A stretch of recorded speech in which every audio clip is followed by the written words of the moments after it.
PM ने 3 वंदे भारत ट्रेनों को दिखाई हरी झंडी। ये उत्तर प्रदेश, कर्नाटक और तमिलनाडु में कनेक्टिविटी बढ़ाएंगी। देश में अब हुई 102 वंदे भारत ट्रेन। पीएम मोदी ने भारत मंडपम में जिला अदालतों की नेशनल कॉन्फ्रेंस के उद्घाटन कार्यक्रम को किया संबोधित। पीएम मोदी ने कहा, फैसले जितनी जल्दी आएंगे, भरोसा उतना बढ़ेगा। पतंजलि के मंजनस में नॉनवेज मटेरियल होने का दावा। दिल्ली हाई कोर्ट में याचिका लगाई। कोर्ट ने रामदेव से मांगा जवाब। केदारनाथ से एयरलिफ्ट किया जा रहा हेलीकॉप्टर गिराना पड़ा, रिपेयरिंग के लिए ले जा रहे हैं। मेरठ से शुरू हुई वंदे भारत ट्रेन में हंगामा। बीजेपी कार्यकर्ता पर ट्रेन में लड़की से बदसलूकी का आरोप। आदमखोर भेड़िया के बाद अब दिखा बाघ। लखीमपुर खीरी में बाघ के हमले से एक व्यक्ति की मौत। वन विभाग ने शुरू किया सर्च ऑपरेशन। आप देख रहे हैं के न्यूज, खबरों का सारथी।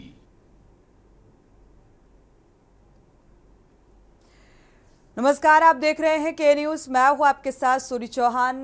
खबरों की शुरुआत अहम खबर के साथ। मेरठ में वंदे भारत ट्रेन में हंगामा हुआ है। अहम खबर सामने आ रही है। वंदे और आज ही हरी झंडी दिखाकर इस ट्रेन को रवाना किया गया। आज ही शुरुआत हुई और ये घटनाक्रम सामने आ रहा है। बीजेपी कार्यकर्ता बताया जा रहा है जिसने एक लड़की से बदसलूकी की है। बदसलूकी करने का आरोप। मेरठ से शुरू हुई वंदे भारत ट्रेन में यह हंगामा। ट्रेन में लड़की से बदसलूकी करने का आरोप बीजेपी कार्यकर्ता बताया जा रहा है, जिसके खिलाफ ये बदसलूकी का आरोप लगाया गया। बीजेपी कार्यकर्ता पर हाथापाई करने का आरोप। सुरक्षा गार्ड्स ने बमुश्किल मामले को किसी तरह संभालने की कोशिश की है। आरपीएफ अब केस दर्ज करने की तैयारी में जुटा है। कुछ देर पहले ही पीएम ने इस ट्रेन का शुभारंभ किया था।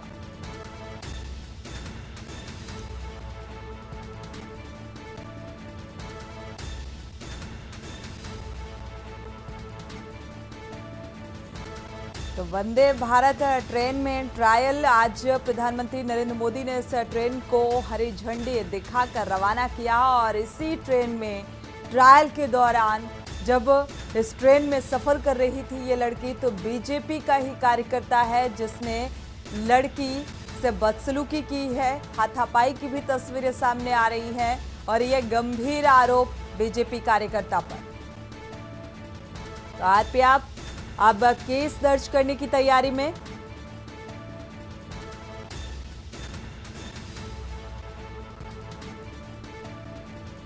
तो जो माहौल है वो काफी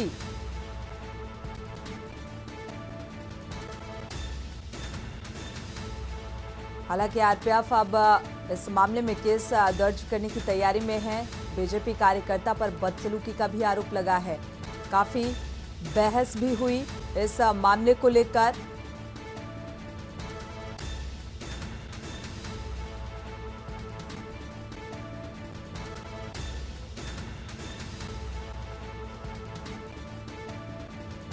तो जिस कार्यकर्ता ने लड़की से बदसलूकी की है वो कार्यकर्ता बीजेपी का यानी कि भारतीय जनता पार्टी का बताया जा रहा है। और कुछ ही देर पहले प्रधानमंत्री नरेंद्र मोदी ने इस ट्रेन का शुभारंभ किया और अब वंदे भारत ट्रेन में एक घटनाक्रम।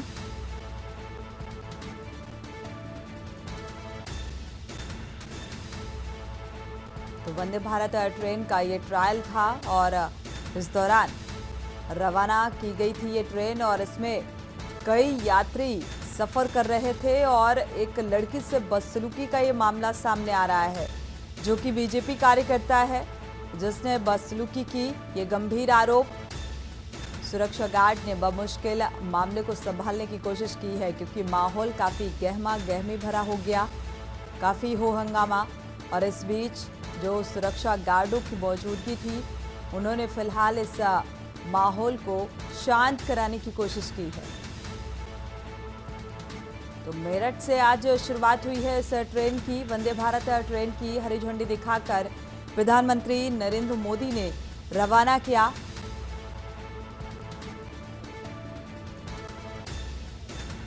और आज ही शुभारंभ और आज ही ये घटनाक्रम सामने आ रहा है इस ट्रेन से। बीजेपी का कार्यकर्ता जिसने बस लूटी की। देखना यह होगा कि अब बीजेपी कार्यकर्ता के खिलाफ आखिर क्या कार्रवाई होती है।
मेरठ से संवाददाता राजू शर्मा इस खबर पर जुड़े हुए हैं। राजू, इस मामले को लेकर क्या अपडेट सामने आ रहा है? हालांकि केस दर्ज करने की भी तैयारी की जा रही है बीजेपी कार्यकर्ता के खिलाफ और ये गंभीर आरोप, आखिर क्या हुआ, कैसे हुआ चलती ट्रेन में? हाँ बिल्कुल, देखिए सोनी, लगभग 8:30 प्रधानमंत्री नरेंद्र मोदी ने मेरठ से शुरू हो रही लखनऊ के लिए वंदे भारत ट्रेन को वर्चुअली तरीके से हरी झंडी दिखाकर यहाँ से रवाना किया और तमाम जो यात्री थे, बीजेपी कार्यकर्ता थे, वो उसमें सवार होने के लिए होकर लखनऊ के लिए निकल गए। लेकिन इसी दौरान एक महिला युवती से जो है अभद्रता का मामला सामने आया। बताया गया है कि बीजेपी के जो तमाम कार्यकर्ता थे उन्होंने युवती से अभद्रता की, मारपीट का भी आरोप लगाया गया है। साथ ही ये भी कहा गया है कि जो युवती थी वो कोच से निकल रही थी, इस दौरान उसका विरोध किया गया और उसके साथ जो है हाथापाई तक की गई है। ये तमाम जो आरोप है युवती ने लगाए हैं। इसका एक वीडियो भी सोशल मीडिया पर वायरल हुआ है। बिल्कुल राजू, ये जो युवती है ये इस ट्रेन में सफर कर रही थी जिस दौरान ये पूरा हंगामा हुआ और ये गंभीर आरोप इसके द्वारा लगाए गए। क्या पूछताछ भी की गई? कुछ लोग वहां पर मौजूद थे बीजेपी कार्यकर्ता के अलावा जिन्होंने देखा हो? हाँ बिल्कुल, देखिए जो युवती बताई गई है वो मेरठ के जागृति विहार की रहने वाली है। अपने परिवार के साथ लखनऊ के लिए सफर करने के लिए वंदे भारत ट्रेन में सवार हुई थी। सोचा था कि आज जो है वंदे भारत ट्रेन क्योंकि मेरठ से शुरू हो रही है तो इसमें सफर का जो लुत्फ है वो उठा पाएंगे और सीधा जो लखनऊ है वो 7.5 घंटे में पहुंच सकेंगे। लेकिन जैसे ही युवती ट्रेन में सवार हुई, इसी दौरान जो बीजेपी के तमाम कार्यकर्ता थे उन्होंने बाकायदा एक कोच की पूरी सीटों पर कब्जा किया हुआ था, क्योंकि आज जो ट्रेन थी वो फ्री टिकट थी, यानी कि आज बिना टिकट किए ही तमाम जो यात्री थे वो इसमें सफर कर रहे थे। इसी के चलते आज ये पूरा हंगामा हुआ। जैसे युवती एक कोच से दूसरे कोच में जाने के लिए निकल रही थी, बीच से सीट के पास है, इसी दौरान बीजेपी के कार्यकर्ता ने विरोध किया निकलने का और मना किया कि आप यहाँ से नहीं निकल सकते। जब युवती ने विरोध किया तो उसके साथ हाथापाई की गई, मारपीट का भी आरोप लगाया गया है। बिल्कुल, क्या अब इस बीजेपी कार्यकर्ता के खिलाफ केस दर्ज किया गया, पूछताछ की गई? पूछताछ में क्या कुछ निकलकर सामने आया? क्योंकि ये गंभीर आरोप है और आज ही प्रधानमंत्री नरेंद्र मोदी ने वंदे भारत ट्रेन का शुभारंभ किया है वर्चुअल तरीके से, और ऐसे में इस घटनाक्रम का सामने आना वाकई कई सवाल खड़े करता है। हाँ बिल्कुल, देखिए एक और तो प्रधानमंत्री नरेंद्र मोदी वर्चुअल तरीके से ट्रेन का उद्घाटन कर रहे थे और दूसरी ओर उनकी पार्टी के जो तमाम कार्यकर्ता थे वो महिला यात्री से छेड़छाड़ कर रहे थे, मारपीट कर रहे थे और अभद्रता का भी आरोप लगाया गया है। वो भी वजह कुछ नहीं, मात्र ये थी कि वो जो युवती यात्री थी वो एक कोच से दूसरे कोच में जाने के लिए निकलना चाह रही थी कोच से। इसी दौरान जो तमाम कार्यकर्ता थे बीजेपी के उन्होंने विरोध किया और उसके साथ हाथापाई तक कर दी। वजह सिर्फ इतनी कि जो महिला यात्री थी वो कोच के बीच से निकलकर जाना चाहती थी दूसरे कोच में, क्योंकि उनको खाना लाना था। बताया ये भी गया कि वो खाना लाने के लिए निकलना चाह रही थी। इसी दौरान बीजेपी के कार्यकर्ता ने विरोध कर दिया, बिल्कुल, मारपीट ये की और राजू जिस तरीके का वाकया ये सामने आ रहा है वंदे भारत ट्रेन में, वाकई अगर देखा जाए तो ये सुरक्षा व्यवस्था से जुड़ा हुआ है कि वंदे भारत में अगर महिलाएं लड़कियां सफर करती हैं तो वो असुरक्षित हैं, और इस तरीके का ये घटनाक्रम।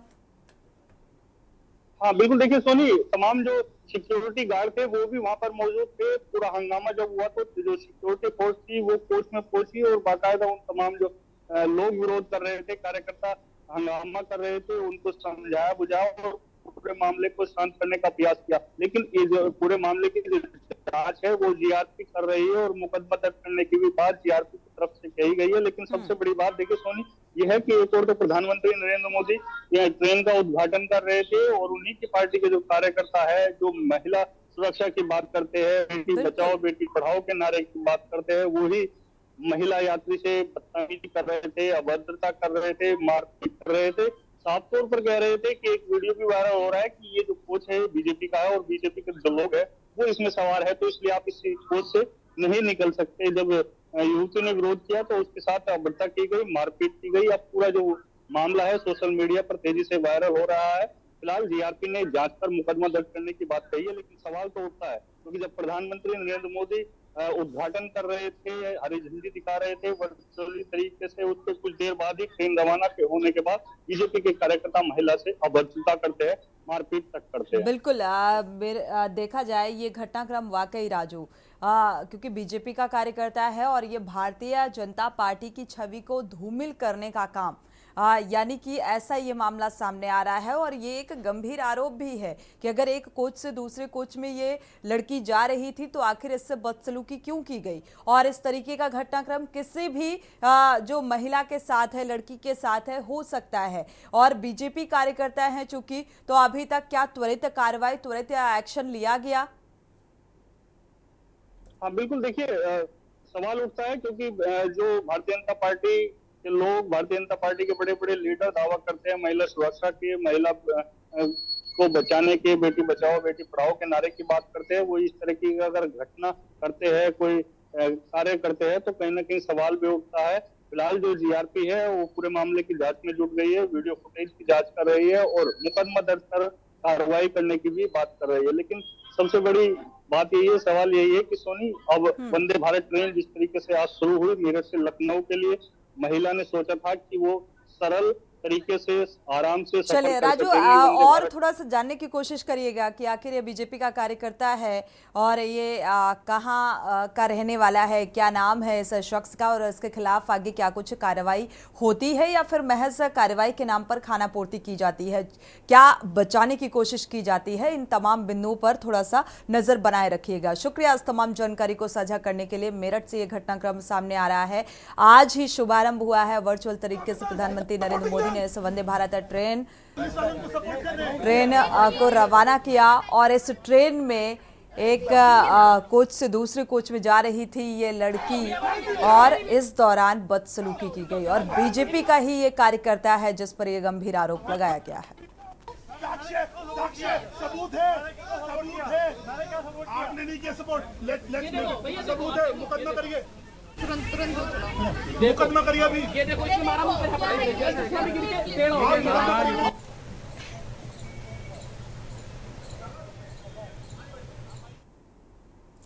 बढ़ते आगे, गुरुग्राम महत्वपूर्ण प्रेस कॉन्फ्रेंस का गुरुग्राम में आयोजन किया गया जिसमें जन सेवक क्रांति पार्टी के राष्ट्रीय अध्यक्ष अंकिता अलग, पार्टी के महासचिव विक्रांत मक्कड़, उपाध्यक्ष योगेश कटारिया और सचिव अभिषेक ठाकुर के साथ साथ पूरी गुरुग्राम विधानसभा के कार्यकर्ता मौजूद रहे। और राष्ट्रीय अध्यक्ष अंकिता अलग ने पत्रकारों को संबोधित करते हुए कहा है कि पार्टी जनसेवक क्रांति पार्टी हरियाणा में आगामी विधानसभा चुनाव में कम से कम 5 सीटों पर मजबूती से चुनाव लड़ेगी और ये भी कहा कि पार्टी की प्राथमिकता है कि राज्य भर में संगठन की उपस्थिति को और अधिक सशक्त बनाया जा सके ताकि जन जन तक पार्टी के विचार और नीतियां पहुंचाई जा सके। अंकिता अलग ने आगे ये भी कहा कि जनसेवक क्रांति पार्टी सिर्फ चुनावी राजनीति तक सीमित नहीं है बल्कि पार्टी का उद्देश्य समाज की सेवा और हरियाणा के विकास के लिए निरंतर प्रयास करना है। जोर देकर कहा गया कि पार्टी के हर कार्यकर्ता का कर्तव्य है कि वो जनसेवा को अपने ध्येय बनाए और समाज के हर वर्ग तक पहुंचकर उनकी समस्याओं का समाधान करे। जो चुनाव लड़ेंगे जनसेवक क्रांति पार्टी की कलम पर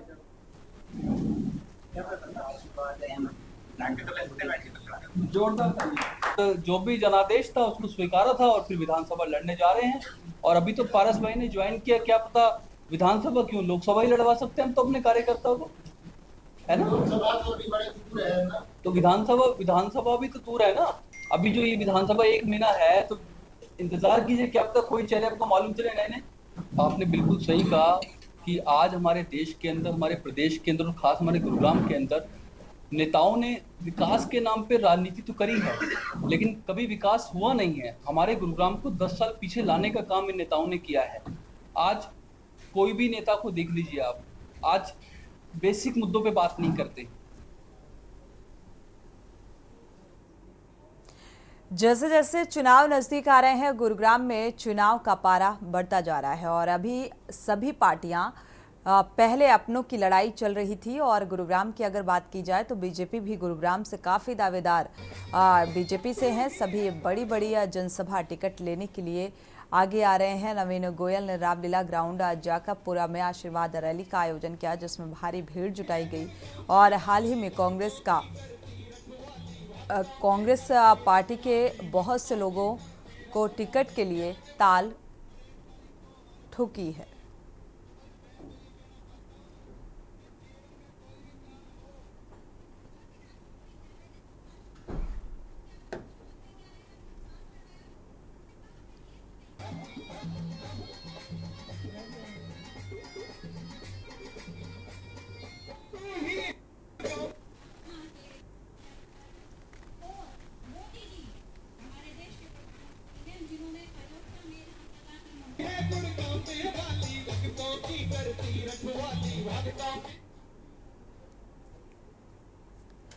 विधानसभा चुनाव से पहले जगाधरी विधानसभा में विभिन्न राजनीतिक दलों को करारा झटका लगा है। कृषि मंत्री कंवरपाल गुर्जर के नेतृत्व में जगाधरी में बम्पर ज्वाइनिंग का सिलसिला जारी है और इसी कड़ी में यहां कृषि मंत्री के नेतृत्व में गांव नागल पट्टी में मुस्लिम समाज के सैकड़ों लोगों ने विभिन्न राजनीतिक दलों को छोड़ा बीजेपी का दामन थाम लिया। तो वहीं गांव सलेमपुरा खादर में बड़ी संख्या में ग्रामीण विभिन्न दलों को अलविदा कहते हुए भाजपाई हो गए। और इस मौके पर कृषि मंत्री कंवरपाल गुर्जर ने मीडिया के सवालों का जवाब देते हुए कांग्रेस पर जमकर निशाना साधा। जैसे आयुष्मान कार्ड इलाज करवा के घर आ जाते हैं, किसी को किसी भी प्रकार की कोई चिंता लेने की जरूरत ही नहीं पड़ती। तो इसी तौर से मान के चल आगे वोट डबल होगी यहाँ। और जिस प्रकार से आज भाई अशरफ जी, यासीन जी, शकील जी, कैमदीन जी, सब गुलामदीन जी सब ने मिलके सैकड़ों की संख्या में लोगों ने पार्टी ज्वाइन की, तो निश्चित तौर से यहाँ से हमारा वोट परसेंटेज बढ़ेगा और अच्छा वोट हमें मिलेगा। एक किसी का नाम बताएं वो, जैसे आपका सब स्टेशन था, उसके बाद आपका हॉस्पिटल है ये तो खिदराबाद का हॉस्पिटल तो हमने वो कहीं सरकार के कागजों में दिखाए, वो कहीं अपने भाषण में सुनाए देगा। मैं इसके लिए प्रयास कर रहा। सिरसा का रुख करते हैं। सिरसा में इंडियन नेशनल लोकदल के राष्ट्रीय प्रधान महासचिव अभय सिंह चौटाला ने कहा है कि ईडी की ओर से यदि पूर्व सीएम भूपेंद्र सिंह हुड्डा की संपत्तियां कुर्क करने के बावजूद बीजेपी उनके खिलाफ कार्रवाई नहीं करती तो उनकी बात पर पूरी तरह से मोहर लगेगी कि बीजेपी और भूपेंद्र सिंह हुड्डा एक दूसरे से मिले हुए हैं। शुक्रवार को गांव मल्लिका में मीडिया से बातचीत करते हुए कहा था कि नेलो आगामी विधानसभा चुनाव को लेकर पूरी तरह से तैयार है। आगामी 1 सितंबर को कुछ सीटों पर, 5 सितंबर को हरियाणा की सभी सीटों पर गठबंधन के उम्मीदवारों के नाम घोषित किए जाएंगे।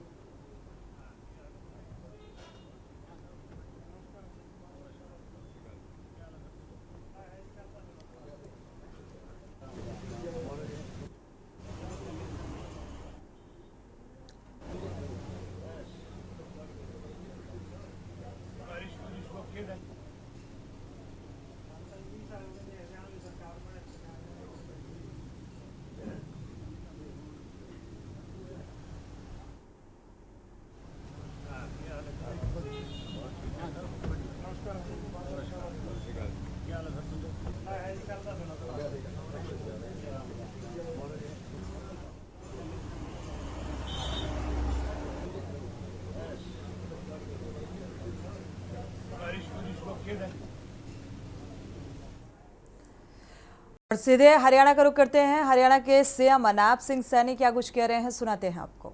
सरकार ने 112 अगर डायल करते हैं तुरंत 5 मिनट 7 मिनट में व्यक्ति के पास अगर कहीं कोई दिक्कत में आ जाता है या कोई बेटी महिला दिक्कत में आ जाती है 5-7 मिनट के अंदर ही पुलिस उसके पास पहुंच जाती है। ये अंतर हमारी 10 वर्षों की सरकार का है। और मैं ये भी बताना चाहता हूं कि कांग्रेस किस प्रकार से झूठ बोल करके वो वोट बटोरने का काम करती है। उदाहरण दे रहा हूं मैं, यहां भी इस प्रकार का झूठ बोला जा रहा है।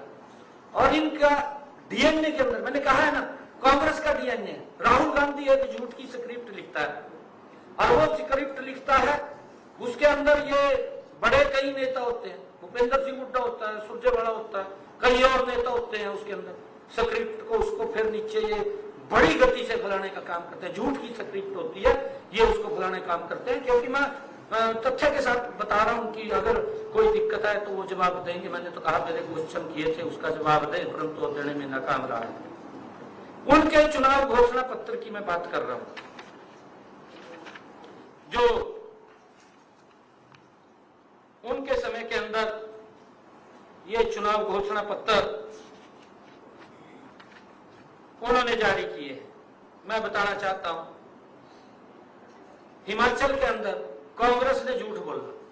मैं ये क्योंकि उनके तथ्य के साथ मैं बता रहा हूं, क्योंकि उन्होंने कहा, हमने नहीं कहा। ये इस प्रकार का यहां भी लागू कर, क्योंकि इनकी सोच है, इनकी नीति है कि लोग शायद झूठ के अंदर आ जाएंगे और आकर के हमें वोट दे देंगे।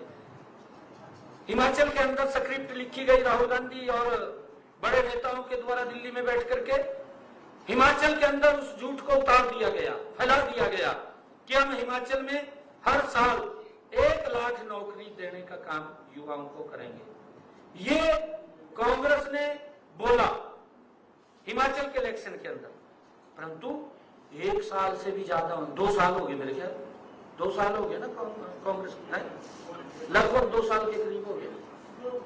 हाँ, 2 साल हो गए।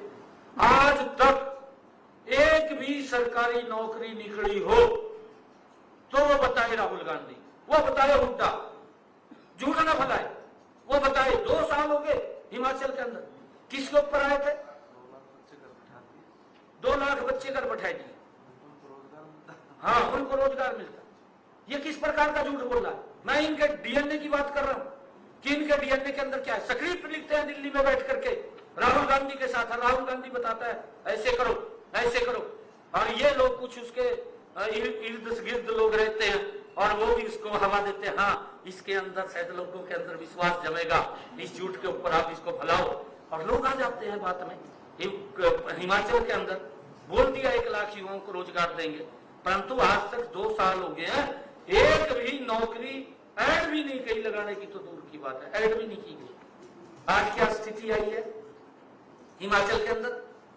आज स्थिति आ गई कि वहां के मुख्यमंत्री साहब को ये कहना पड़ा कि भाई 3-3 महीने की सैलरी वो कोष में देनी पड़ेगी हिमाचल। ऐसी स्थिति क्यों पैदा की? क्यों झूठ बोल रहे भाई? झूठ बोलने का कोई फायदा? जितनी थरी चद्दर उतने पैर पसारो, और अगर चद्दर से ज्यादा पसार रहे हैं तो पब्लिक का तो नुकसान है, स्टेट का भी नुकसान है। आप झूठ बोल रहे हैं, स्टेट को बैक फुट के ऊपर ले जाने का काम कर रहे हैं। कितना बड़ा झूठ बोल करके लोगों के बीच में किस प्रकार से इन्होंने लोगों को गुमराह किया है। कर्नाटक की बात कर लीजिए, कर्नाटक के अंदर महिलाओं को 2000 रुपए देने की बात कही थी, ये कांग्रेस की सरकार है। मैंने कहा है कि स्क्रिप्ट लिखते हैं झूठ की, फिर उसको फैलाने का काम करते हैं। कर्नाटक के अंदर महिलाओं को 2000 रुपए देने की घोषणा की थी, अभी तक किसी भी महिला को 1 साल के करीब ज्यादा हो गया, मेरे ख्याल से 1 साल क्रॉस हो गया वहां की सरकार को, एक भी महिला को 5 पैसे नहीं दिया, खाली वोट ले लिया झूठ बोलते। तेलंगाना के अंदर, सेम तेलंगाना के अंदर भी इन्होंने कहा था कि 1 साल के अंदर अंदर सारे सरकारी पदों पर भर्ती करने की घोषणा इन्होंने मैनिफेस्टो में की थी। लोगों के बीच में कहा, स्क्रिप्ट लिखी गई, घोषणा होती है इनकी, झूठ बोला गया, परंतु 1 साल के अंदर आज तक भी वैकेंसी वहां पर भी नहीं निकली, 1 साल हो गया। और कर्नाटक के उप मुख्यमंत्री का तो बयान आपने सुने होगा भी, क्या ख्याल सुने? मैं बता देता हूं, नहीं सुना है तो। कर्नाटक के उप मुख्यमंत्री साहब बोलते हैं, बीके शिव कुमार जी उप मुख्यमंत्री है कांग्रेस के, वो बोलते हैं कि सार्वजनिक रूप से स्वीकार करना पड़ा कि चुनाव में फ्री बीज की घोषणा के कारण विकास के लिए पैसा नहीं है। ये कहा है, नहीं कहा? मैंने कहा है कि कांग्रेस के नेताओं को इतना बड़ा झूठ मत फैलाइए, जितनी आपकी चादर है उतना पैर पसारिए। क्यों लोगों को अंधेरे में रख रहे हैं? क्यों स्टेट्स को पीछे धकेलने का काम कर रहे हैं? आप देश को आगे बढ़ाने का काम करिए। ये वहां के उप मुख्यमंत्री साहब ने ये स्टेटमेंट दिया है। और मैं ये भी कहना चाहता हूं, हिमाचल के अंदर इन्होंने कुछ घोषणाएं करते हैं, झूठ की घोषणाएं करते हैं। इन्होंने एक और घोषणा की कि राज्य में ईंधन की कीमतों में कोई भी वृद्धि नहीं की जाएगी। ये कही है ना, ये घोषणा की गई कांग्रेस के द्वारा। उसके एवज में क्या हुआ? उसके एवज में हुआ तो हरियाणा के सीएम को आप सुन पा रहे थे, जो कांग्रेस पर निशाना साधते हुए नजर आया और सरकार की योजनाओं का जिक्र करते हुए। वक्त एक छोटे से ब्रेक का, लौटेंगे से वापस आ रहे हैं। रुक करते हैं खबरों का। मोगा जिला के कस्बा बाघा पुराना चनूवाला रोड में पिछले 2 साल से सीवरेज बंद पड़ा हुआ है। बोहला निवासियों ने कई बार नगर कौंसिल को इस बात की दरखास्त दी है, लेकिन फिलहाल इसको लेकर लोगों में नाराजगी देखने को मिल रही है। जल्द ही समाधान करवाने की मांग की गई है। और जानकारी देते हुए मोहल्ला निवासियों ने कहा कि पिछले 2 सालों से जो सीवरेज की दिक्कत आ रही है और गलियों और घरों में पानी भर जाता है, आने जाने वालों को दिक्कतों का सामना करना पड़ता है और बीमारियों का डर बना रहता है। और कई बार इस बात की शिकायत की गई है, लेकिन जो विधायक से भी मुलाकात की गई, परंतु कोई समाधान निकलकर सामने नहीं आया। हर बार यही कहा जाता है कि जल्द ही समाधान किया जाएगा और रोष प्रदर्शन कर सरकार को जगाना चाहते हैं कि लोगों की जो मांगे हैं उन पर ध्यान दिया जाए और जल्द से जल्द समस्या का समाधान किया जाए। भाई इधर सफाई कर्मचारी आउंदा ही नहीं कोई, किन्ने वारी किहा सफाई कर्मचारी भेजो, नहीं आउंदा कोई भी। आप इत्थे ਅਸੀਂ ਪੈਸੇ ਆਪਦੇ ਪੱਲਿਓਂ ਦੇ ਕੇ ਇੱਕ ਬੰਦਾ ਰੱਖਿਆ, ਉਹ ਮਾੜੀ ਮੋਟੀ ਜਿੰਨੀ ਹੁੰਦੀ ਹੈ ਕਰਕੇ ਚਲਾ ਜਾਂਦਾ। ਇਹਦਾ ਕੋਈ ਨਿਕਾਸ ਹੈਗਾ ਕਿ ਨਹੀਂ? ਨਿਕਾਸ ਇੱਥੋਂ ਵੀਰੇ ਅੱਗੇ ਜਾ ਕੇ ਕ੍ਰੋਸਿੰਗ ਹੈਗੀ ਆ ਰੋਡ ਤੋਂ ਪਰਲੇ ਪਾਸੇ ਨਾਲਾ ਵਾ, ਯਾਨੀ ਕਿ ਸਾਡੀ ਅਪੀਲ ਇਹ ਆ ਵੀ ਉੱਥੇ ਤੱਕ ਨਾਲਾ ਬਣਾਇਆ ਜਾਵੇ, ਸਾਡਾ ਪਾਣੀ ਦਾ ਨਿਕਾਸ ਕੀਤਾ ਜਾਵੇ ਉੱਥੇ ਤੱਕ। ਨਹੀਂ ਪਹਿਲਾਂ ਕੁਝ ਨਹੀਂਗਾ ਜੀ, ਪਹਿਲਾਂ ਨਾਲਾ ਹੁਣ ਪਤਾ ਨਹੀਂ ਸਾਨੂੰ ਹੈਗਾ ਕਿ ਨਹੀਂ ਹੈਗਾ। ਇੱਥੇ ਸੀਵਰੇਜ ਸੀਗਾ ਪਹਿਲਾਂ ਬਣਾਇਆ, ਉਹ ਵੀ ਬਲੌਕ ਆ, ਉਹਦੇ ਵੀ ਫੁੱਲ ਆ। ਉਹਦਾ ਸਮੱਸਿਆ ਪਾਣੀ ਦੀ ਆ, ਦੁਕਾਨਾਂ ਲਈਆਂ ਸੀ ਵੇਖ ਲਓ ਭਰੀਆਂ ਪਈਆਂ, ਬਥੇਰੀਆਂ ਬੇਨਤੀਆਂ ਕਰਤੀਆਂ, ਕੋਈ ਨਹੀਂ ਸੁਣਦਾ। ਦਰਖਾਸਤਾਂ ਵੀ ਦੇਤੀਆਂ, ਵੋਟਾਂ ਵੇਲੇ ਆ ਜਾਂਦੇ ਆ। ਜਦੋਂ ਦਰਖਾਸਤ ਦੇ ਜਾਂਦੇ ਅਧਿਕਾਰੀ ਕਹਿੰਦੇ ਕੀ ਆ? ਕੁਛ ਨਹੀਂ ਕਹਿੰਦੇ, ਕਹਿੰਦੇ ਗਾਂ ਗੱਲ ਕਰੋ। ਕਿਹਦੇ ਨਾਲ ਗੱਲ ਕਰੋ? ਫਰੀਦਕੋਟ ਜਾਓ ਕਹਿੰਦੇ, महकमे वालियां कोले पढ़ दिओ कर लो, करना तो हुण उन्हां ने ही आ। बटाला पुलिस के एसपी श्री संजीव शर्मा ने प्रेस कॉन्फ्रेंस के दौरान बताया कि पिछले कुछ दिनों से बटाला शहर में चेन और स्नैचिंग की वारदातों को अंजाम दिया जा रहा है, जिस पर बटाला सिटी और सिविल पुलिस स्टेशन की टीमें मिलकर जांच कर रही हैं।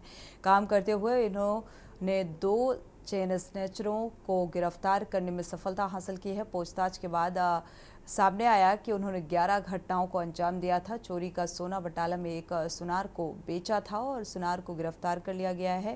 चोरी का सोना भी बरामद कर लिया गया है।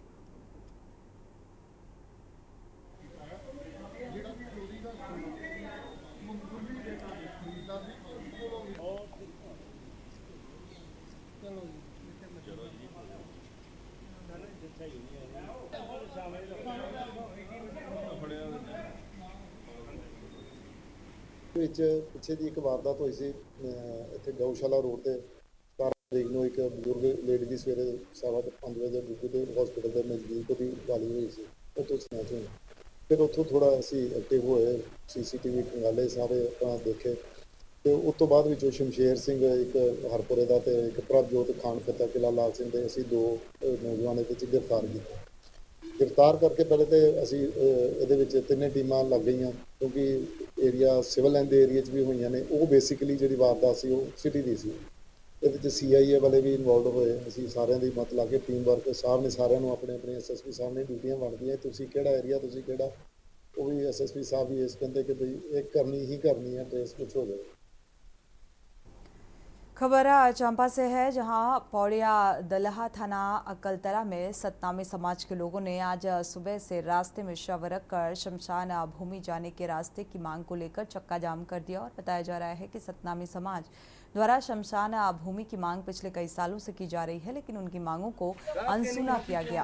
4 जुलाई को एक महिला की मौत और पानी भरे खेतों से गुजरते हुए अंतिम संस्कार करने जाते लोगों के वीडियो ने सबको झकझोर कर रख दिया था। और प्रशासन ने आश्वासन भी दिया था कि कल रात फिर एक मौत हो गई और शमशान जाने के रास्ते में खेतों में फसल खड़ी है और साथ ही खेतों को तारों से घेर दिया गया है। ऐसे में शमशान जाना तकलीफ देह है।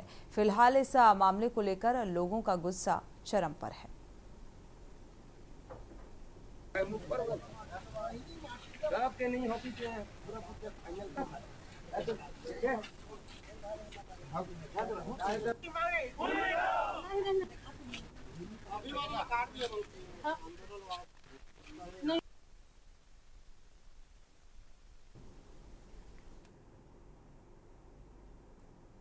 बढ़ते आगे, दिल्ली में बढ़ते नकली ऑटोमोबाइल्स के पार्ट्स की सेल लेकर पुलिस टीम ने के साथ मिलकर छापेमारी अभियान चला रही है। और इसी कड़ी में एक बार फिर से पुलिस और होंडा कंपनी ने नकली पार्ट्स बनाने वाली फर्जी कंपनी का खुलासा किया है। और आपको बता दें कि दिल्ली के जवाहर नगर स्थित एक प्रवीण कुमार नाम का शख्स जो कि नकली ऑटोमोबाइल्स पार्ट्स बना रहा था, और पुलिस टीम ने छापेमारी कर करीब 4501 पार्ट्स बरामद किए हैं जो कि नकली थे, जिसमें से एक पार्ट जो है वो जांच के लिए टीम ले गई है और बाकी को जब्त कर लिया गया है।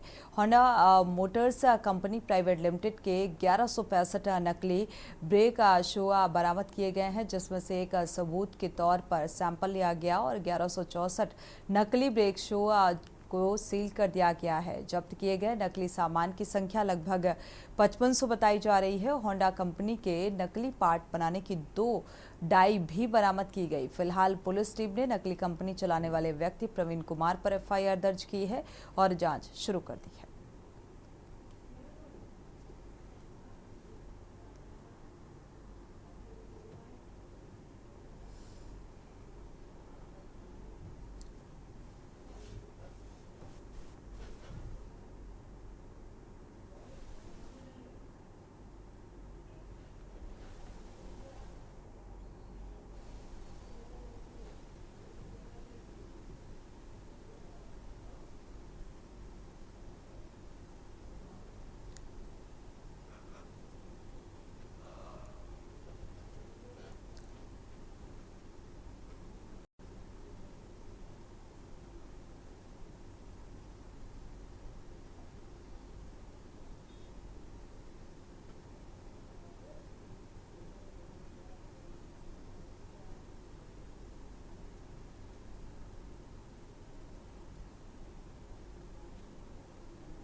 खबर कांकेर से है, जहां माइलस्टोन निजी स्कूल में जांच करने पहुंचे कांकेर जिला शिक्षा अधिकारी अशोक पटेल अपने दल के साथ पहुंचे हुए थे। और जांच के लिए स्कूल प्रबंधन ने जांच के स्कूल का मुख्य दरवाजा नहीं खोला, अंदर से ही अंडे एवं पानी फेंक दल को वापस जाने को मजबूर कर दिया। और स्कूल में मिली कई शिकायतों के बाद 3 बार जांच दल पहुंचा, पर किसी दल को स्कूल परिसर में पहुंच जांच करने में सफलता नहीं मिली। हर बार जांच दल बैरंग भी ही वापस लौटता है और अधिकारी पर अंडों से हमला कर दिया जाता है।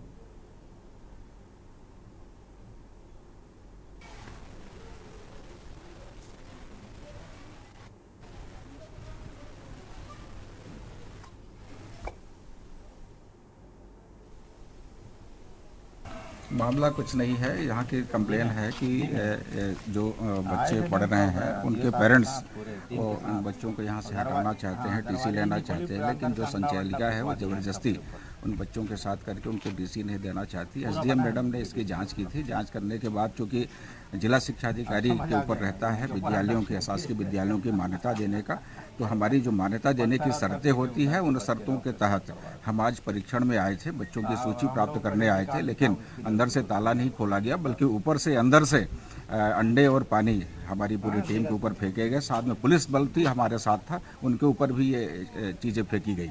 आगे क्या होगा इसका?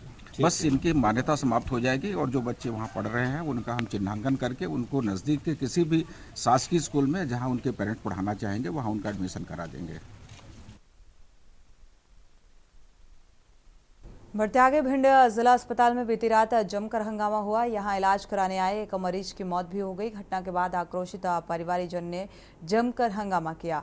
ड्यूटी पर मौजूद डॉक्टरों के साथ अभद्रता किए जाने की बात सामने आ रही है। घटना की जानकारी लगते ही कोतवाली थाना पुलिस मौके पर पहुंच गए और पुलिस ने मृतक के शव को पोस्टमार्टम हाउस में रखवा दिया। दरअसल कोतवाली थाना क्षेत्र के भवानीपुरा वार्ड क्रमांक 27 में रहने वाले ललुआ खान उम्र 28 वर्ष बताई जा रही है, बीमारी की हालत में जिला अस्पताल में उपचार के लिए भर्ती हुआ था। भर्ती होने के बाद चिकित्सक ने हालत गंभीर बताई और प्राथमिक उपचार दिया।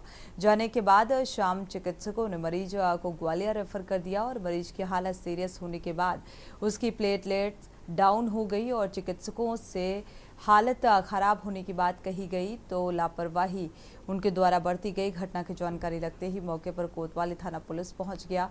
पुलिस ने हालात को कंट्रोल किया। आक्रोशित परिवार ने बातचीत की और इसके बाद मृतक की बॉडी को पोस्टमार्टम के लिए पोस्टमार्टम हाउस में रखवा दिया गया है। हालांकि मामले की तफ्तीश जारी है।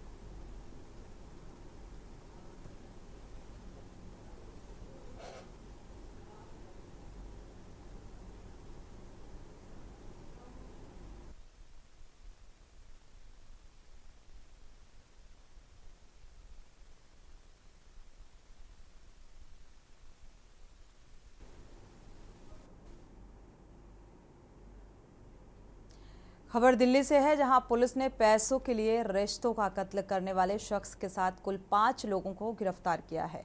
मुख्य आरोपी का नाम किशन बताया जा रहा है कि आरोपी ने अपने 3 साथियों के साथ मिलकर अपनी पत्नी शाहिदा और 6.5 साल की भतीजी को किडनैप किया और उसके पिता से 30 लाख रुपए फिरौती के तौर पर मांगे।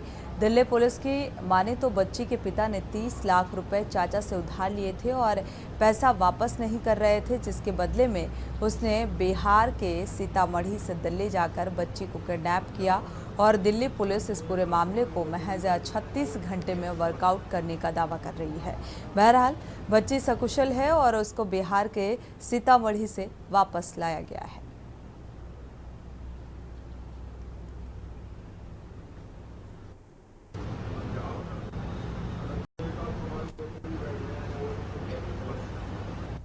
आईपीएस स्टेट थाने के अंतर्गत जो LNJP कॉलोनी है उससे एक इन्फॉर्मेशन हमें मिला था 27 तारीख के नाइट में, 27-28 के इंटरवीनिंग नाइट में, कि एक 6.5 साल की बच्ची है जो मिसिंग हो गई है। उसके फादर ने कंप्लेन किया कि वो बच्ची अपने घर से निकली थी।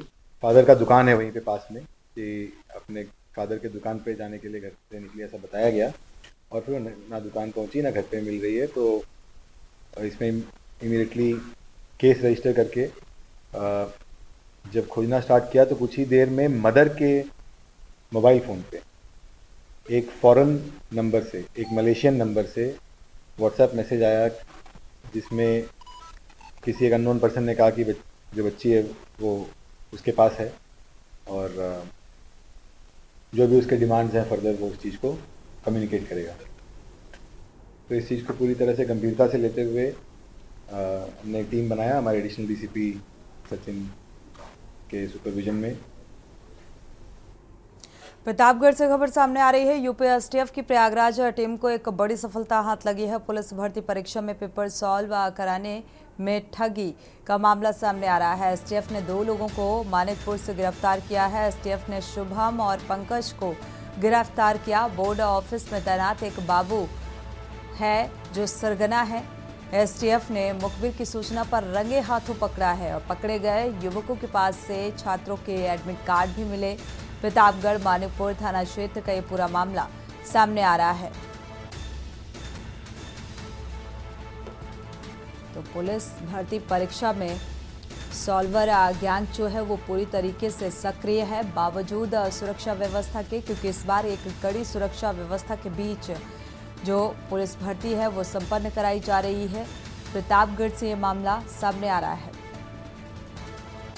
तो यूपी एसटीएफ की प्रयागराज टीम को ये सफलता मिली। हालांकि इस गैंग के 2 अभियुक्तों की गिरफ्तारी हुई है।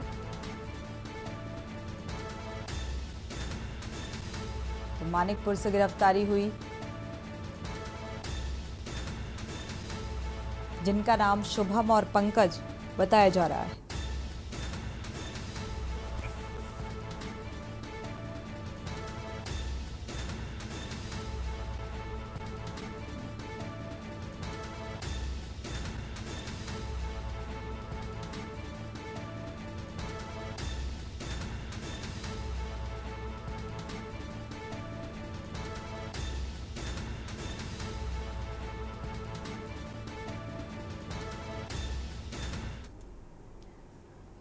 कासगंज से खबर, पंचायत घर का वीडियो वायरल हुआ है। पंचायत घर में आराम फरमा रहा था युवक, सरकारी भवन में आराम फरमा रहा युवक का वायरल वीडियो अब चर्चा का विषय बना हुआ है। वायरल वीडियो का अधिकारी ने संज्ञान नहीं लिया और गंज डुडवारा के धवा ग्राम पंचायत का ये वायरल वीडियो सामने आ रहा है।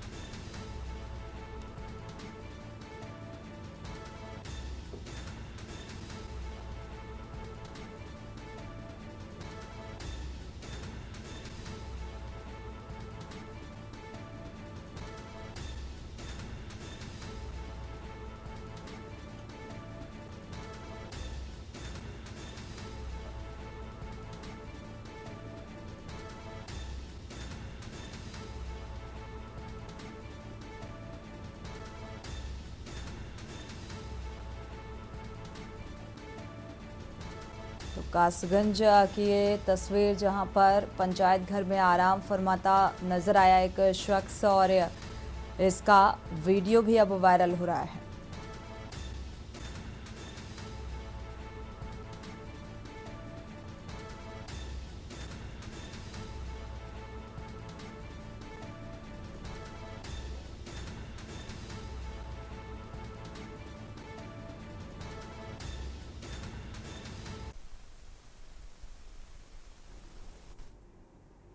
सीतापुर से खबर, आय से अधिक संपत्ति का मामला है। रिटायर्ड जेई को हाई कोर्ट से स्टे मिला है।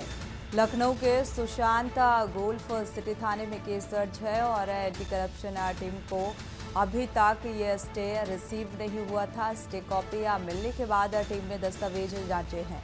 लिखा पढ़ी के बाद टीम ने जेई को छोड़ा। रिटायर्ड जेई को महमूदाबाद में भेजा गया था।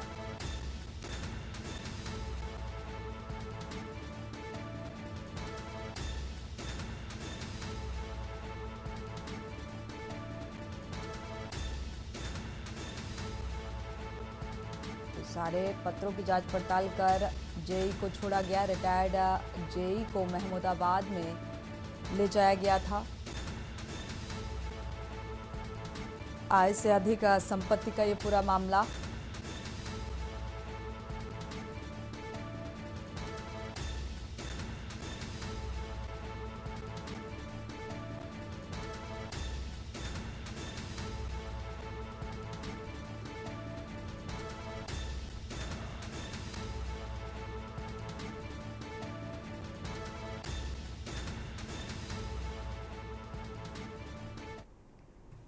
सोनभद्र का रुख करते हैं। सोनभद्र से खबर सामने आ रही है। जलभराव को लेकर ग्रामीणों में नाराजगी देखने को मिल रही है। ग्रामीणों ने सड़क का जमकर नारेबाजी की है।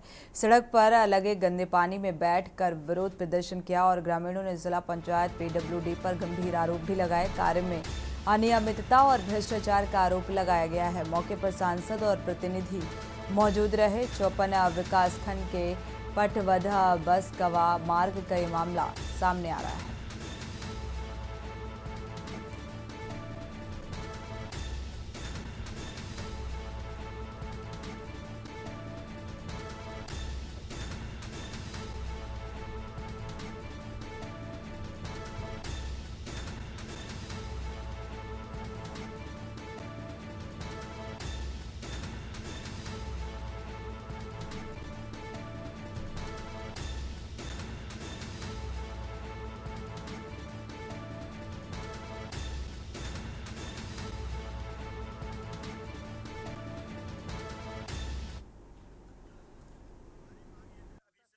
तो है लगभग 2-3 महीने पहले हम लोग इसको जाम किए थे और हमारी मांग यह है कि पटवद कुरहुल संपर्क मार्ग पे आरसीसी रोड का निर्माण हो और सड़क के दोनों तरफ कवर्ड नाली का निर्माण हो, हमारा मांग है। और इस विधानसभा क्षेत्र के सदर विधायक भूपेश चौबे जी हैं और बगल में हमारा ओबरा विधानसभा है, वहाँ से समाज कल्याण मंत्री माननीय संजीव गुण जी भी है। किस विभाग को आप दोषी मानते हैं इसमें? इसमें सारा पीडब्ल्यूडी विभाग एवं जिला पंचायत विभाग, क्षेत्र पंचायत विभाग, तीनों विभाग दोषी है। दरअसल ये पीडब्ल्यूडी की सड़क है और निरंतर जिलाधिकारी महोदय को हम लोगों ने पत्राचार भी किया है और लगभग हमें लगता है कि इस खनन क्षेत्र हमारा ये जनपद सोनभद्र है और खनिज निधि में लगभग 1000 करोड़ जिलाधिकारी के पास होगा, क्योंकि हम लोग जांच मांगे थे 1000 करोड़ होगा। अगर जिलाधिकारी महोदय और शासन प्रशासन अगर चाहेगा तो इस सड़क का निर्माण बहुत पहले ही हो गया होता। इटावा से खबर सामने आ रही है। दिन दहाड़े एक व्यक्ति की हत्या, सिविल लाइन रेलवे स्टेशन के बाहर हत्या स्टेशन के बाहर चाय पी रहे व्यक्ति की हत्या की गई है। चाकू से ताबड़तोड़ हमला कर हत्या को अंजाम दिया गया। मृतक का एक साथ ये आए हुए थे चाय की दुकान में। फॉरेंसिक टीम सहित पुलिस अब इस मामले की तफ्तीश में जुटी हुई है।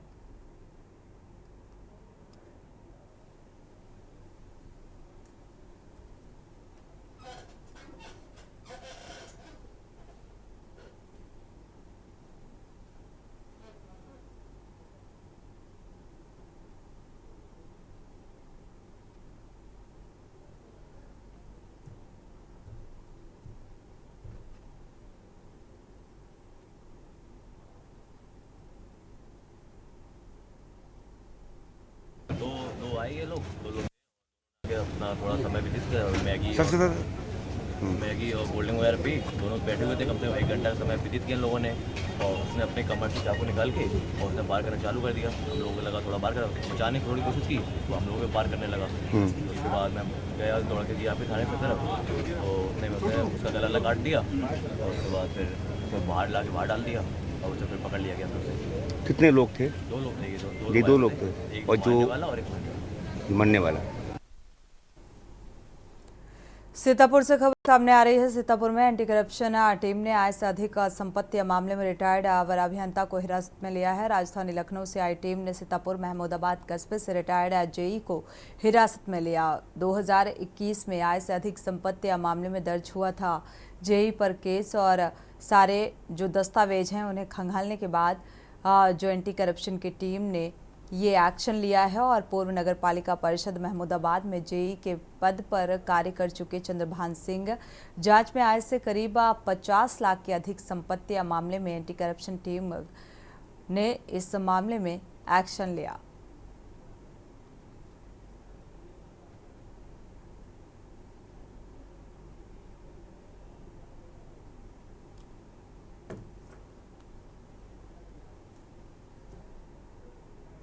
इसी के साथ बुलेटिन में इतना ही। आगे खबरों के लिए आप देखते रहिए के न्यूज़ इंडिया।